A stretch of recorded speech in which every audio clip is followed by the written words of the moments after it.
Assalamualaikum warahmatullahi wabarakatuh. Selamat pagi. Ini adalah kupasan Perutusan 100 Hari Naib Chancellor dan Amanat 2024 siri kelima. Kita ada bersama di sisi saya adalah Prof. Dr. Anjas daripada Pengarah ITAFOS. Kita ada Prof. Goh, Dekan untuk Fakulti Veterina. Okey, kita ada Prof. Loh, Dekan bos saya ni, Fakulti Pertanian. Dan juga Prof. Madya Dr. Khairuniza daripada Pengarah AKP ya. Terima kasih Dr. Okey, selamat pagi semua. Kita dalam sesi ni kita akan mengumpas isu pertanian dan keterjaminan makanan yang dibawa oleh Datuk VC kita lah dalam perutusan 100 hari beliau. Jadi jika kita lihat daripada perutusan 100 hari ini adalah apa yang UPM ingin bawa dan tunjukkan DNA UPM ni. Dan dalam DNA UPM ni adalah penting kita nak bawa pertanian, isu pertanian dan keterjaminan makanan tu bagaimana PTJ masing-masing ingin tonjolkan, kita nak visualisekan visibility pertanian dan keterjaminan makanan tu daripada PTJ masing-masing. Boleh sebab nama pertanian tu kita start dengan, kita mula dengan Dekan Fakulti Pertanian dulu. Okey. Terima kasih Dr. Ju. Sebenarnya bila saya lihat yang berkenaan dengan DNA ni yang telah diberikan oleh Datuk VC, sebenarnya saya lihat dari segi sudut pengajaran, penyelidikan dan juga pengembangan. Kalau kita lihat untuk Fakulti Pertanian, kita mempunyai 7 program yang selalunya kita wawarkan kepada rakyat Malaysia bahawa 7 program ni dia memang penting. Yang 7 program ni yang kita utamakan ialah sains pertanian, hortikultur, sains haiwan, sains aquakultur, termasuk dengan perniagaan tani juga. Selain daripada itu, ada 2 lagi iaitu peladangan dan juga pertanian pintar seperti yang kita sedang tumpukan di kalangan rakyat. Selain daripada itu, kalau kita lihat dari segi penyelidikan, kita memang memang menumpu pada penyelidikan terhadap pertanian. Tapi yang cuma kadang-kadang pertanian ni agak luas. Dia bukan hanya setakat dari segi tanaman saja, tetapi yang paling penting sekali dia juga memasukkan elemen-elemen seperti ternakan dan aquakultur. Selain daripada itu, kita pun ada membuat tumpuan terhadap perniagaan tani, kerana kami pun dapati bahawa ada setengah-setengah komuniti ini walaupun mereka dapat menghasilkan produk-produk pertanian, tetapi mereka tidak tahu macam mana nak mendapatkan pinjaman, contoh dia, dan juga untuk memasarkan produk-produk mereka. Saya rasa memang selaras dengan perutusan daripada Datuk VC di mana ada menyatakan bahawa pengukuhan komuniti itu sangat-sangat penting. Itu sebabnya saya rasa dari segi akademik kita memang menjurus kepada perutusan Datuk VC. Okey, terima kasih Prof. Prof Goh macam mana? Mungkin saya nak menambah kepada apa yang Prof Loh baru sebutkan tadi, sebab beliau bercakap tentang aspek peternakan, aspek pertanian, dan kita perlu maklum bahawa selepas berlaku krisis COVID-19 ni, di serata dunia rantaian bekalan atau supply chain masih dalam tempoh pemulihan. Jadi dari segi itu, apa yang perlu ditegaskan, apa yang perlu ditekankan oleh universiti, bukan sahaja dari segi keterjaminan makanan itu sendiri, mungkin kita patut lihat juga kepada rantaian bekalan tersebut. Sebab yang ini dapat dihayati sepenuhnya melalui konsep Madani. Sebab kita seperti sedia maklum, Madani ini sebenarnya adalah mampan, sejahtera, daya cipta, lepas tu hormat, kemudian yakin dan ihsan. Jadi dari segi dia punya mampan tu, kita perlu pastikan bahawa bekalan makanan yang ada bukan sahaja cukup secara pertaniannya untuk manusia, tetapi perlu disampaikan secara langsung kepada manusia dan juga pengantara. Contoh macam ternakan. Ternakan bergantung mungkin kepada gandum, kepada mungkin jagung untuk kita dapatkan ayam kan. Jadi daripada situ dah lah ada ayam. Kita pun perlu pastikan juga ada tenaga kerja untuk mengusahakan ayam tersebut. Masa yang sama, ayam tersebut perlu disampaikan pada pengguna. Betul. Sebab kita pernah lihat dulu pelbagai contoh di mana bekalan ada, contoh di pantai barat, tetapi keperluan di pantai timur. Itu yang menyebabkan harga yang tidak dapat diterima oleh kebanyakan orang kan. Itu pertama. Seterusnya juga kesihatan ternakan itu penting. Jadi kesihatan ternakan itulah sebabnya di situ pihak Fakulti Perubatan Veterina telah diberi mandat untuk membangunkan mungkin inisiatif vaksin ataupun mengekalkan, memastikan terdapatnya ekosistem pembentukan penghasilan vaksin yang mana kita sedang bangunkan. So itu adalah antara cabaran yang diberikan kepada universiti dari segi itu. So saya lebih suka kalau kita dapat melihatnya secara komprehensif dari segi mampannya sistem bekalan tersebut dan juga dengan mampannya sistem bekalan tersebut, maka akan berlakulah sejahteranya bukan sahaja kepada pengusaha tetapi juga kepada pengguna dan juga kepada deliver of services macam universiti dan sebagainya. Seterusnya, untuk membolehkan kesemua ni berdaya maju, bergerak maju, kita perlu ada daya cipta. Dan daya cipta ni pula sepatutnya berkait rapat dengan 5 tunjang daripada KPT, terutamanya contohnya macam menyediakan tenaga pakar, tenaga mahir. Itu memang forte dan pesanan dari Menteri. Jadi perkara itu juga merupakan sesuatu yang kita patut lihat. Rasanya saya mungkin akan beri peluang pada rakan-rakan lain. Kita ulaskan yang 3 lagi elemen madani yang lain. Mungkin kita balik pada Prof Anjas pula. Ya, bila Prof Go bercerita tu dia macam dia tak boleh stop tu. Prof Anjas, macam mana dengan Itafos? Baik, sebelum kita nak melihat kupasan satu sehari Datuk Naib Chancellor mengenai dengan keterjaminan makanan, kita perlu memperhalusi poin-poin yang diutarakan, adakah dia menjawab kepada dasar ekonomi negara 2.0. Dengan adanya dasar atau polisi ini, kita seharusnya mapping kita punya bidang tujahan untuk menyokong DN 2.0 ni lah. Dan saya dapati memang input-input yang telah diberikan oleh Datuk BC menyokong inisiatif ataupun hasrat kerajaan untuk memastikan dalam tempoh pada tahun 2030 kita akan mencapai SSL untuk beberapa produk pertanian utama. Contohnya, saya ambil contoh untuk padi. For example, sekarang ni kita masih lagi dalam 63% SSL kita, dan dalam DAN 2.0 ni target kerajaan adalah untuk mencapai sehingga 80%. Betul. Untuk bidang ternakan Prof, masa ni kita ambil contoh untuk daging kan. Untuk daging lebih kurang dalam 23. Jadi by 2030 dalam dasar ekonomi makan negara ini kita target untuk mencapai at least 50% of local punya production.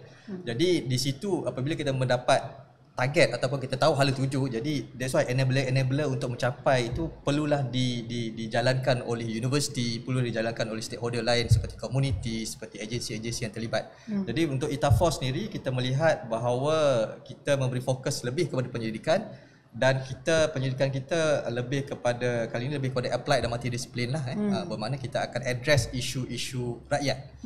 So kalau kita lihat antara produk-produk pembangunan Itafos sebelum ini lebih kepada produk-produk rakyat, yang mana kita telah pun membangunkan variety padi yang berkeupayaan tinggi untuk menghasilkan hasil yang berlipat kali ganda. Kalau kita tengok average produksi padi negara pada ketika ini dalam 4.2 tan per hektar. Jadi padi U Putra 1, padi U Putra 2, hasil ciptaan mantan pengarah Itafos Prof Rafi sebelum ni, boleh mencapai 9 hingga 12 tan per hektar. Jadi kita tengok berapa kali lipat, 2 kali lipat dekat situ.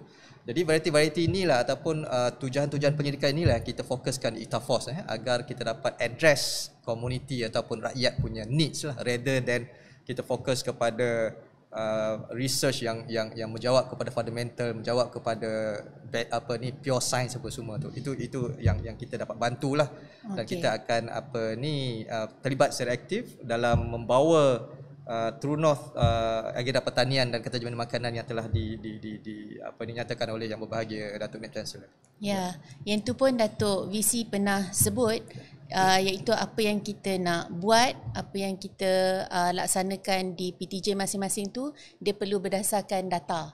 Apa yang data yang diperlukan sekarang ni oleh negara, jadi kita fokuskan di situlah. Bagaimana dengan IKP, Dr. Khairul? Kita tahulah fokus AKP adalah peladangan. So dari segi definisi peladangan sendiri, kami di AKP menjalankan penyelidikan dalam bidang sama ada peladangan dalam bidang commodity crop, yang mana kelapa sawit, getah, koko dan juga contohnya adalah apple lah. Dan dalam yang sama kita juga menggariskan jenis-jenis tanaman lain seperti new strategic crop. Sebab masa sekarang kita tidak hanya bergantung kepada commodity crop, tetapi kita bergantung contohnya sebagai nenas, nenas, kita ada banana, kita ada mana-mana tanaman yang membabitkan dari segi penanamannya adalah berskala besar. Berskala besar bermakna dia adalah melebihi 40 hektar. So itu adalah kita punya fokus. Dan dalam pada yang sama, of course di IKP apabila kita mendapat amanat daripada Datuk VC, kita tengok Datuk VC memberi satu guideline ataupun panduan iaitu True North UPM, dan juga memberikan satu peringatan ataupun mengingatkan kita lah, kita punya DNA adalah pertanian. So daripada situ of course di pihak AKP sendiri kita juga menggembing dari segi strategik, pelan-pelan strategik dan juga pelan-pelan tindakan yang bagi memacu, walaupun AKP adalah berfokuskan kepada penyelidikan, tetapi turut relate dengan aktiviti akademik yang merangkumi postgraduate dan postgraduate studies sama ada daripada industri ataupun by research. Dan melibatkan community dan juga industri, dan semestinya daripada situ jika kita melibatkan tadbir urus yang betul ataupun menggunakan kecakapan akan meningkatkan kelihatan contohnya adalah aspek contribution IKP kepada negara lah. Okey. So, jadi yang tadi pun semua pun dah tunjukkan fokus utama PTJ masing-masing tu. Dalam yang tadi ada sebut tentang keterlihatan tu. Kadang-kadang orang duk asyik kata UPM ni buat apa? Tak biasa habis macam apa contribution UPM dalam pertanian dan keterjaminan makanan negara. Yang tu memang banyak diperkatakan oleh orang lah. Kalau macam Fakulti Perubatan Veterina contohnya, bila orang sebut perkara yang sebegitu, FPV punya cabaran utama nak menunjukkan keterlihatan daripada segitu tu macam mana tu? Rasa saya dia begini, sebab keterlihatan tu tidak dapat lari daripada persepsi. Persepsi tu tidak dapat lari daripada apa yang ditunjukkan kepada pengguna selama ni ataupun rakyat selama ni. Dan kalau kita lihat dan imbas kembali message ataupun amanat daripada Datuk VC, dia meletakkan banyak pemboleh daya ataupun enabler di situ. Jadi menjawab kembali kepada soalan tersebut, persepsi tentang keterlihatan tersebut, masalah kami sekarang di Fakulti Perubatan ataupun profesi perubatan adalah kebanyakan orang melihat profession perubatan sebagai profession yang mengubati haiwan-haiwan kesayangan sahaja. Jadi dia punya image tu adalah lebih kepada ubatan kepada haiwan kesayangan. Sebenarnya tidak. Kita terlibat dalam segenap segenap rantaian bekalan makanan, daripada keselamatan makanan, pemeriksaan ternakan, kemudian kawalan import, sehinggalah kepada ahli-ahli veterina, pakar-pakar veterina yang membantu mengembangkan industri ataupun haiwan-haiwan ternakan di ladang. Dan dari segi itu kita perlu lebih kepada masyarakat. Jadi dari segi itu kita perlu perbaiki persepsi tersebut, bukan sahaja haiwan ternak, bukan sahaja haiwan kesayangan, tetapi juga melibatkan ternakan. Dari segi itu rasanya terdapat berbagai program yang kita akan buat. Terutamanya is actually seperti seruan kementerian sekarang, Living Lab. Living lab adalah konsep di mana sesuatu ciptaan, sesuatu inovasi tersebut dibawa ke real life, alam nyata di masyarakat untuk diuji supaya kita sebenarnya mengamalkan bukan sahaja penyelidikan yang beraplikasi tetapi juga membantu agenda dari segi merakyatkan ilmu, menyampaikan ilmu tersebut kepada rakyat. Dengan mendekatkan diri kita kepada rakyat through living labs ataupun community labs dan sebagainya yang akan dilancarkan oleh inisiatif Fakulti Veterina selepas ni, kita berharap bahawa memang ini akan meningkatkan kesihatan kita. Buat masa ni kita memang telah bekerjasama dengan beberapa koperasi negeri Johor dan juga dengan pihak perkhidmatan dan juga dengan pihak industri, sepertinya pihak pemain utama bekalan dari segi bekalan, bukan saja bekalan vaksin tapi juga bekalan ternakan ayam contohnya. Contohnya seperti Prof Loh sendiri merupakan ahli teknikal kepada FLFAM, pertubuhan yang mewakili industri haiwan negara dan sebagainya, dan kami pun ada input di pihak tersebut. So ini bukan sahaja mendekatkan diri kita kepada rakyat, mendekatkan diri kepada pengguna, tapi dia juga meningkatkan nama UPM kita bawa ni, dan dia akan membolehkan kita meningkatkan kecacatan. Rasanya aspek tu perlu ditangani dahulu, persepsinya bahawa doktor veterina bukan sahaja untuk haiwan kesayangan tetapi juga menyumbang peranan yang penting terhadap terhadap keterjaminan makanan. Ini sepintas lalu yang saya boleh cakap dari segi aspek komuniti, living lab, kolaborasi dengan industri. Yang itu perlu dikukuhkan. Okey. So jadi macam Itafos kan? Tadi ada tunjukkan kata Itafos dah sebelum ni fokus kepada rice untuk pengeluaran padi. Untuk fokus yang di masa akan datang, ada apa-apa rancangan ke untuk Itafos memfokuskan kepada mana? Sebab visi pun untuk meningkatkan pengeluaran pertanian tropika dan keselamatan makanan. Betul. Kita tidak boleh bergantung harap kepada kajian padi selama-lamanya. Kita kena ada produk-produk lain yang lebih dekat dengan rakyat. Terkini kita dalam proses untuk menghasilkan alternatif protein untuk makanan ternakan ayam, yang mana kita menggunakan pakai black soldier fly larvae. Sebenarnya black soldier fly larvae ini bukanlah perkara baru di dalam industri. Telah digunakan lama dulu. Cumanya dengan teknologi terkini, kos produksi itu dapat dikurangkan. Jadi dekat situ kita nak melihat bagaimana penggunaan black soldier fly larvae ni dapat membantu mengurangkan import kacang soya. Seperti umum kita tahu, bahan makanan utama untuk ternakan ayam adalah jagung dan juga soybean, kacang soya. Jadi untuk mengurangkan kacang soya yang memberi sumber protein kepada ternakan ayam ni, kita nak try compensate dengan penggunaan black soldier fly larvae lah. Itu satu. Yang kedua, untuk industri ruminant, kita juga melihat dan kita juga akan membawa penggunaan sorghum sebagai makanan ternakan ruminan yang dibangunkan oleh salah seorang penyidik di Fakulti Pertanian, Dr. Shima. Jadi dia telah menggunakan variety yang dikenali sebagai Putra SB2, yang mana variety sorghum ini dari segi kandungan nutrisi dia is at par dengan grain corn. Dengan at par dengan grain corn, cumanya kelebihan dari segi sorghum ini dari segi agronomy practice dia, yang mana dia menggunakan penjimatan dari segi penggunaan baju urea per hektar, dia dari segi penjimatan penggunaan air, dan lagi satu dia tahan rendaman air. Jadi kita nak menggunakan elemen best agronomy practices tu untuk peternak ruminan, lembu, kambing, apa semua dan seumpamanya, untuk mula menanam sorghum bagi menukarkan tanaman Napier selama inilah. Jadi dengan kandungan energi yang agak tinggi dalam sorghum tu, dia lebih kurang sama dengan grain corn lah. Cumanya grain corn ni dari segi agronomy practices dia, lepas kita harvest kita kena plough balik tanah, kita kena buat penyediaan tanah kembali. Tapi kalau sorghum tu lebih kurang dalam 2 kali harvest, 3 kali harvest, dan kita baru start dia punya plough tanah balik lah.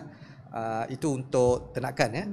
Jadi yang untuk satu lagi, untuk padi pun satu lagi variety yang sedang dibangunkan oleh penyidik kita, yang mana variety yang tahan rendaman air banjir. Kalau kita tengok ada setengah pada sesuatu pada peringkat tumbesaran tu, dia tidak boleh terendam dengan air dengan tempoh yang lama. Jadi variety yang baru yang dibangunkan ini mampu memberikan ketahanan kepada benih padi itu untuk tahan lebih daripada 2 minggu, which is sangat baguslah.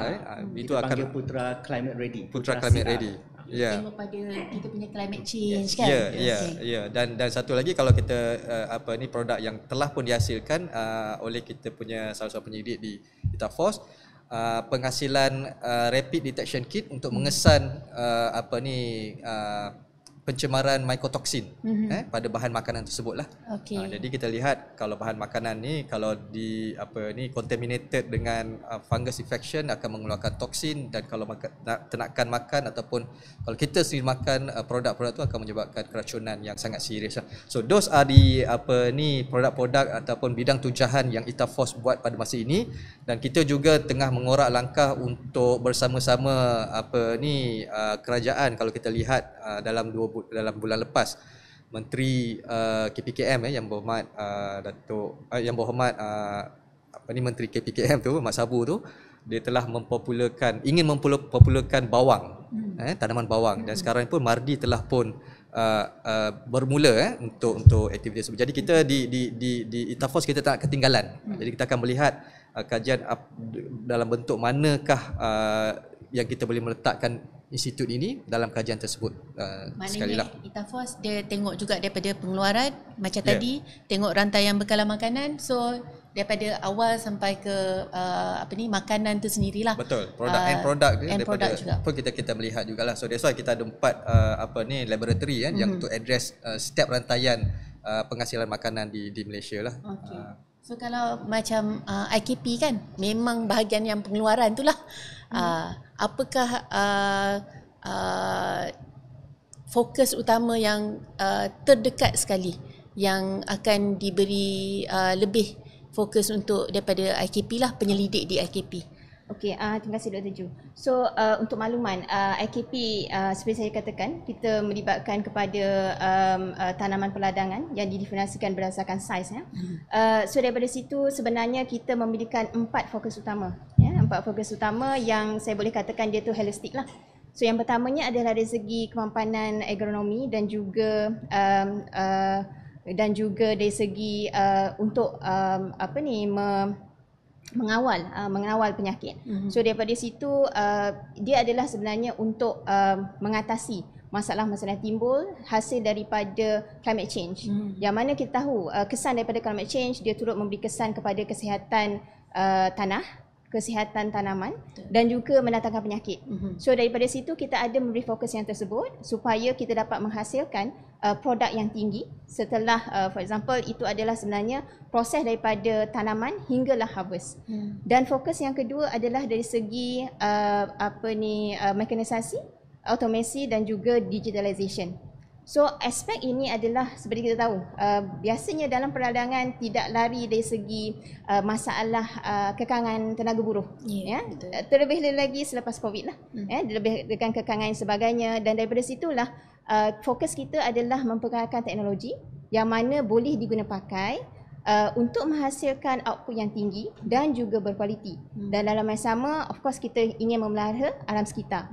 So daripada sinilah kita menggunakan konsep smart farming ataupun precision agriculture. So ini adalah fokus yang kedua yang mana of course dia direct kepada dasar-dasar negara. Okay. Fokus yang ketiga pula adalah lebih kepada pemprosesan dan juga penghasilan produk. Yang mana fokus ini adalah maksudnya contohnya produk-produk yang boleh dihasilkan kepada, mungkin boleh juga dihasilkan dari segi aspek makanan. Mungkin contohnya kelapa sawit dijadikan sebagai margarin, dijadikan sebagai minyak sawit yang memang kita tahu, dan daripada situ kita cater untuk impact yang utama adalah kepada kesihatan. Okay. Dan dalam masa sama bukan hanya kepada makanan, kita juga melihat kesihatan dari segi planet. So daripada situ kita tahu aspek dari segi kesekitaran yang mana pembangunan ekonomi dan semua aktiviti itu akan memberi kesan kepada planet, dan kita tambah nilai hasil seperti contohnya menggunakan konsep kitaran ekonomi dan juga zero waste. So segala apa-apa jua yang terlibat dalam plantation crop tidak memberikan sebarang waste dan malah memberikan hasil. Itu yang kita nak lah. Dan fokus yang keempat ataupun terakhir adalah lebih kepada dasar pertanian dan juga komoditi. Yang mana dia ni adalah lebih merujuk kepada inovasi sosial. Okey.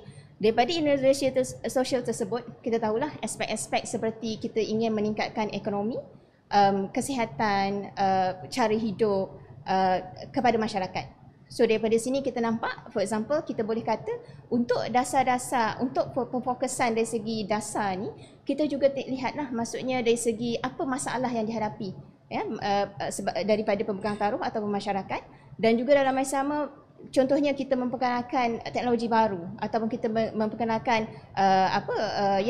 mesin-mesin baru dan sebagainya. Bagaimana penerimaan masyarakat? Apakah kesannya? Itulah yang kita kata dari segi impact sosial ataupun inovasi sosial. Jadi saya boleh terangkan di sini ya, kita boleh nampak kita punya hala tuju ni bukan hanya merujuk kepada UPM tetapi turut merujuk kepada dasar-dasar yang diperkenalkan oleh kerajaan ya, seperti dasar DAKN dasar Agro Community 2030 yang diletakkan macam mana dari segi kemapanan, dari segi daya nilai, dari segi productivity, dari segi keterangkuman. Dan dalam yang sama, contohnya kalau aspek teknologi, kita ada dari segi 10 MySAT framework. Okay, so itu adalah yang saya katakan fokus kepada teknologi, yang mana kita tahu peranan IKP adalah untuk meningkatkan ekonomi dari segi pertanian ya, yang merujuk kepada peladangan, dan dari situ penggunaan teknologi-teknologi yang terkini. Okey, seperti contohnya kami aktif dalam penggunaan drone, 3D ataupun 4D, teknologi 5G dan sebagainya. Dan seterusnya mungkin saya boleh highlight dari segi dari segi pelan tindakan bagi SIM negara 2030, iaitu kita cuba memfokuskan bagaimana menangani isu ekosistem. So itulah yang penglibatan dari segi zero waste ataupun economic circular economic. Okey. So terima kasih Dr. Khairunisa. Maknanya tadi FPV, ITAFOS dengan IKP berfokuslah. Tapi bila fakulti pertanian ni cover semua. Daripada tadi Prof Loh kata daripada ikan, daripada penternakan, penghasilan sayuran. So macam mana fakulti pertanian nak tunjulkan sumbangan dalam pertanian dan keterlihatan. Sebenarnya Dr. Ju, soalan ni agak sukar bagi saya menjawab, kerana setiap manusia ni dia mempunyai pendapat sendiri. Tapi yang paling penting sekali saya nampak, kalau kita sebagai ahli akademik, biasanya kita nak menyelesaikan masalah apa yang dihadapi oleh industri dan masyarakat. Masyarakat ni termasuklah komuniti. Tak kisah dia kaya ataupun miskin. Tapi yang paling utama sekali, saya memang menggalakkan yang pensyarah-pensyarah muda ataupun ahli-ahli akademik muda supaya mereka dapat menyumbangkan sesuatu. Itu sebabnya saya memang menggalakkan mereka supaya keluar daripada PTJ mereka masing-masing ataupun UPM mereka, supaya mereka dapat menonjolkan kehebatan mereka untuk menyelesaikan masalah yang dihadapi oleh industri dan komuniti. Salah satu contoh yang paling baik sekali saya nampak, bila kita cuba nak menyelesaikan masalah yang dihadapi oleh industri ini, kita pun tahu kita akan cuba nak meningkatkan produktiviti untuk sesebuah syarikat tersebut. Contoh dia seperti sawit, seperti yang dinyatakan oleh Dr. Siti tadi. Dan selain daripada itu, salah satu contoh yang paling baik sekali seperti pertanian bandaran, seperti kebun niti yang selalu kita sebut tu. Sebenarnya kita terlibat secara langsung bersama dengan komuniti. Kita bawa mereka bersama-sama. Selain daripada pemindahan ilmu, tapi yang paling penting sekali, kita kena angkatkan kawasan tu sebagai kita punya. Lepas tu kita bawa untuk satu jangka masa, kita nampak dia tumbuh besar. Lepas tu dia dah matang, baru kita lepaskan. Itu tujuannya kenapa saya selalu tekan community service ni agak penting. Tanpa kita pegang dia, kadang-kadang kan manusia ni yang kadang-kala dia buat sesuatu kerja tu hangat-hangat tai ayam. Itu sebabnya kami tak mahu macam tu. Sekurang-kurangnya ada orang membantu untuk memantau. Lepas tu bertanya dengan bertanya mereka apa masalah yang mereka hadapi. Itu sebabnya saya nampak yang kepentingan tu.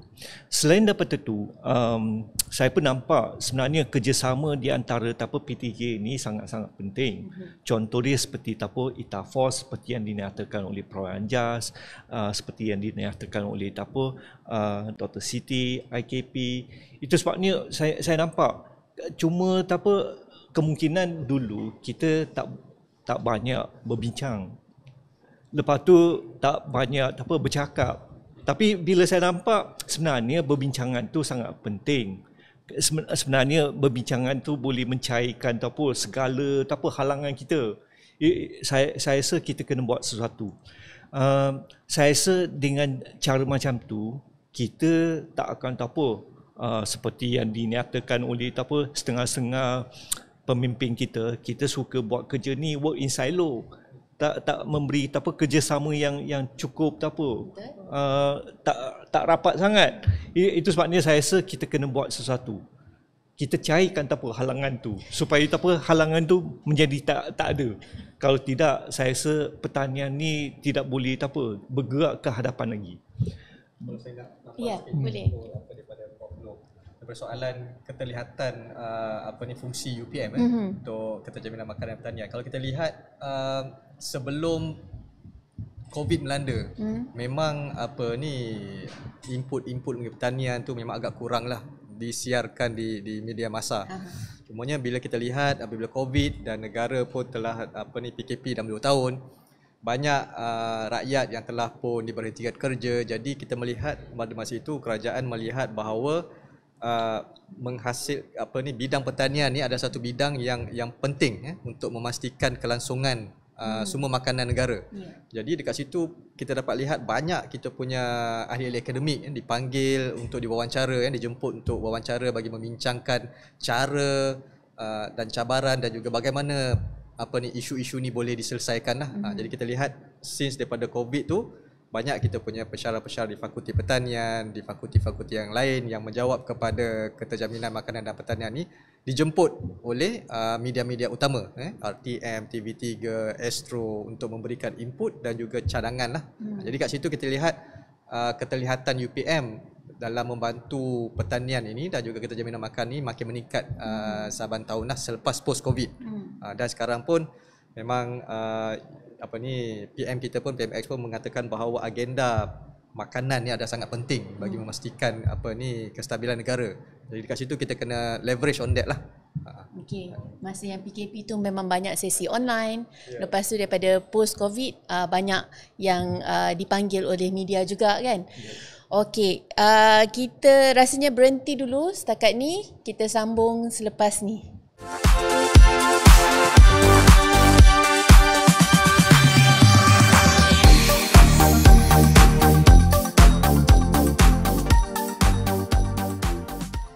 Okey, kita bersambung sesi kita. Mungkin kita disebabkan isu yang hangat sekarang tentang keterjaminan makanan di negara ni dan juga kita pun ada kekangan daripada segi universiti. Apa cabaran dan juga harapan yang setiap PTJ ingin nyatakan ataupun luahkan. Ni sesi luahan perasaan ni. Mungkin kita tanya dengan Dekan Fakulti Pertanian dulu. Saya pula. Yeah.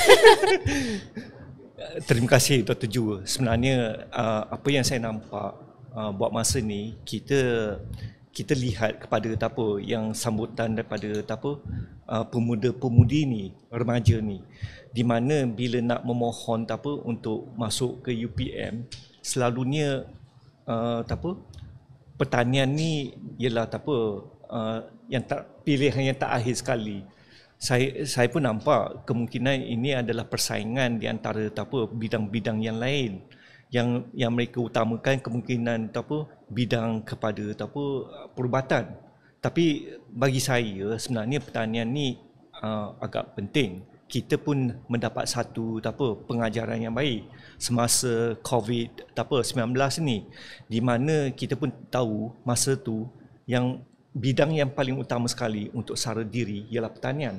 Itu sebabnya saya berharap sangat kalau benda macam tu bukannya berlaku lagi COVID-19, tapi saya berharap kita menggunakan masa ni untuk lihat semula.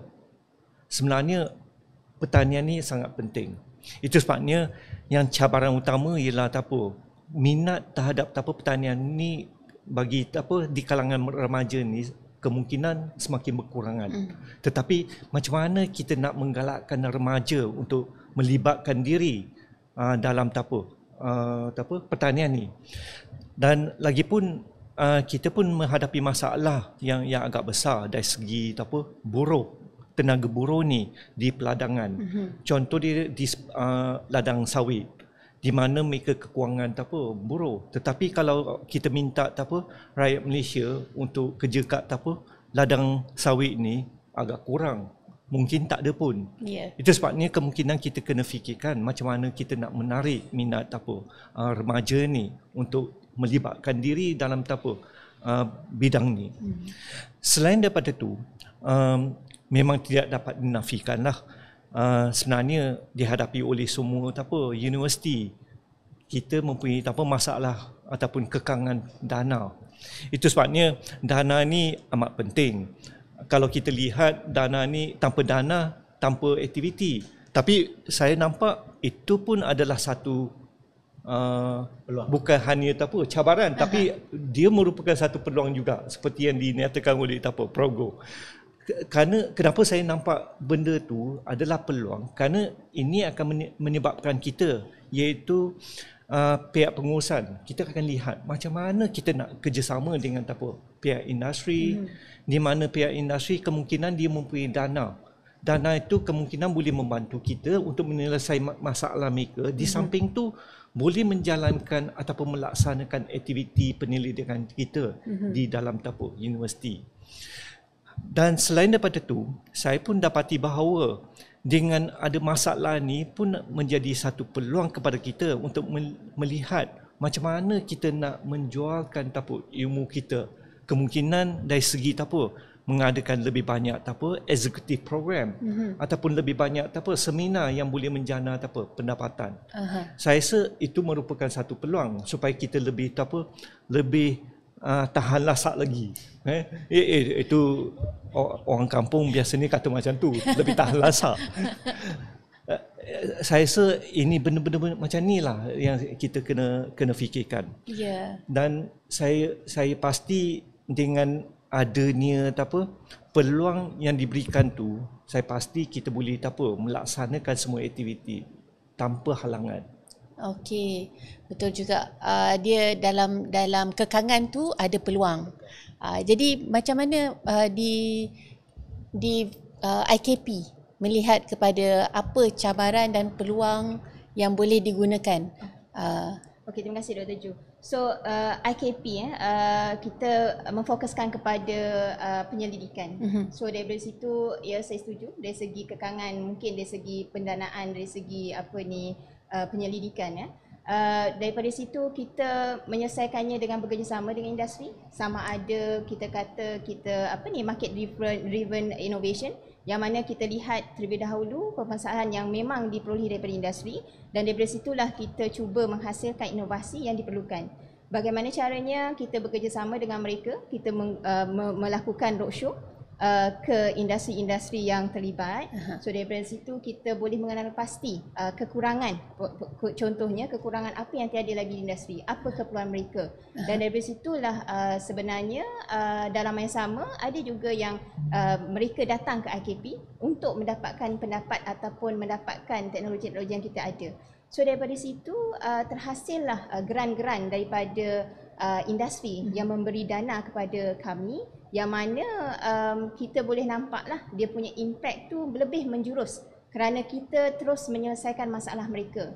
Dan of course masalah mereka mungkin juga dihadapi oleh masalah industri lain ataupun company lain. So daripada situ approach yang sama boleh digunakan ataupun penyelesaian yang sama boleh digunakan, di mana dia akan memberikan manfaat kepada semua pihak.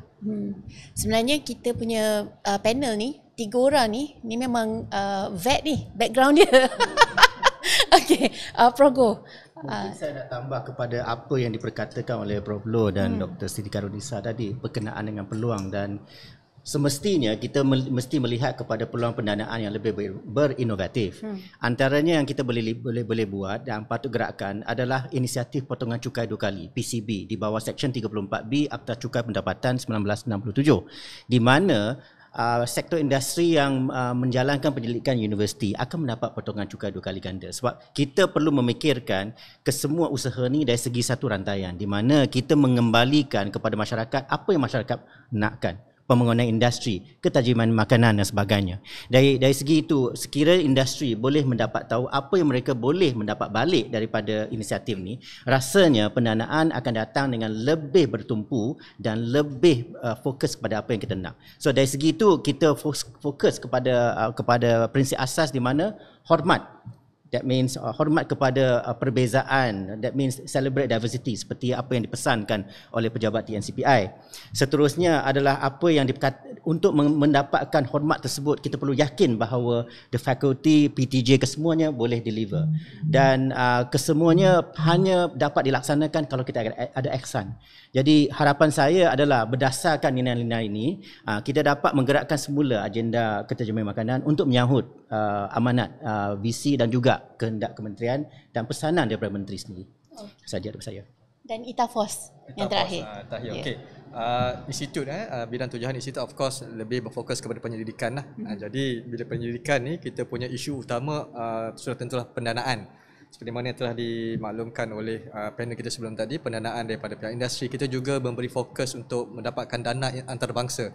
Kalau kita lihat antarabangsa ni, kalau ada elemen climate change, elemen SDG, jadi banyak gerakan antarabangsa yang kita boleh capture lah. Satu lagi, kalau kita lihat kepada inisiatif terkini yang berbahagia TNCPI, yang mana setiap PTJ buat masa sekarang dia kena menyerahkan research framework kepada pejabat TNCPI, yang mana exercise ni actually untuk melihat bidang tujahan untuk pertanian keterjaminan makanan ni mempunyai satu bentuk macam transdisciplinary punya type of research.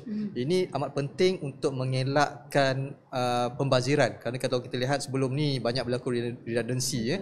Jadi dengan adanya research framework ni, pejabat TNCPI mereka akan menjadikan satu bidang tujahan guna sama untuk semua PTJ yang terlibat, yang menyokong kepada agenda pertanian dan keterjaminan makanan. Dan dengan ini sudah pastinya akan dapat mengurangkan ataupun dapat optimizekan resources daripada segi pakar, resources daripada segi penggunaan ruang, resources daripada penggunaan dana, dan itu yang kita harap akan terus berlaku untuk jangka masa yang panjang. Okay. Terima kasih semua ahli panel. Sekian untuk kupasan perutusan 100 hari Naib Chancellor mengenai pertanian dan keterjaminan makanan. Semoga ini dapat melonjakkan UPM dalam sebagai sebuah universiti awam dalam memperkukuh sekuriti makanan dan juga pertanian negara. Terima kasih banyak-banyak. Assalamualaikum.